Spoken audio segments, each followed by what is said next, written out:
എന്തൊക്കെയാണ് ഈ കൊച്ചു കേരളത്തിൽ സംഭവിക്കുന്ന എന്തൊക്കെ കാര്യങ്ങളാണ് എന്തൊക്കെയാണ് നടക്കുന്നത്? ഒരു ജൂനിയർ ആർട്ടിസ്റ്റിനെ കൊണ്ട് വെബ് സീരീസിൽ അഭിനയിപ്പിച്ചിട്ട് നമ്മളിപ്പോ കെട്ടാനൊക്കെ പറയുന്നുണ്ട്. തോന്നി അതങ്ങനെ വരൂ, അതങ്ങനെ സംഭവിക്കൂ എന്ന് പറഞ്ഞ കുട്ടി നമ്മളെ കെട്ടാൻ പറയുന്നുണ്ട്. അയ്യേ എന്തേ പാട്ടില് നായികക്ക് സീനില്ലാത്തോണ്ട് പുതിയ പുതിയ നായികമാരാണ് വെക്കുന്നത്.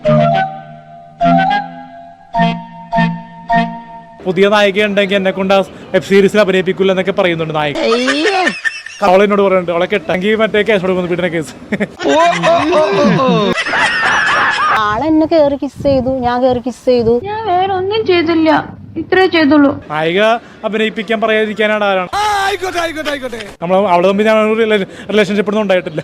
ഷാജി അങ്ങനല്ലല്ലോ പറഞ്ഞത്. ഷാജി എന്തോ ശാരീരികമായി അടുത്തിരുന്നു ഞങ്ങള് രണ്ടാളും. ശാരീരികമായി പലതും ചെയ്തിട്ടുണ്ട്. അപ്പൊ കാര്യം കഴിഞ്ഞ് നിക്കണല്ലേ, എന്നിട്ട് കൈമറത്ത നാണം കെട്ടവൻ.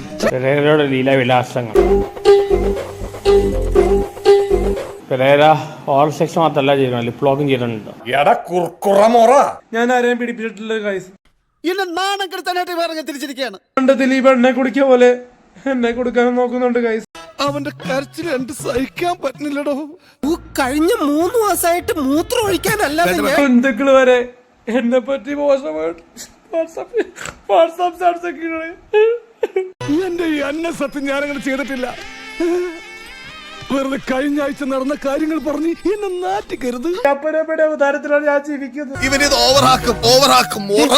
ആ പടം മുള്ളാൻ കൂടി പറ്റാത്ത അവസ്ഥയിൽ പോയി എനിക്ക്. ഈ സിസ്റ്റർ നീ മതറാക്കാൻ നോക്കില്ലടാ. അവന് ഇങ്ങനെ ചെയ്യാനോ കെട്ടിപ്പിടിക്കലോ, അവനും ഇങ്ങനെ കെട്ടിപ്പിടിച്ച് പോയി. നീ പീഡന കാര്യത്തിൽ ഇത്ര മിടുക്കനാന്ന് ഞാൻ കരുതിയില്ല. അങ്ങനെ നാട്ടുകാരുടെ മുൻപിൽ താൻ ഒരു വഷളനാക്കി, ഒരു നിഷ്ഠൂരനാക്കി. തൃപ്തിയായില്ലേ എനിക്ക്? ഇനി ഞാൻ ഇവിടെ നിന്ന് ഡയലോഗ് പറഞ്ഞ് കരഞ്ഞു. എല്ലാവർക്കും സന്തോഷമായല്ലോ. എനിക്ക് സന്തോഷമായി. എല്ലാവർക്കും പിരിഞ്ഞു പോ.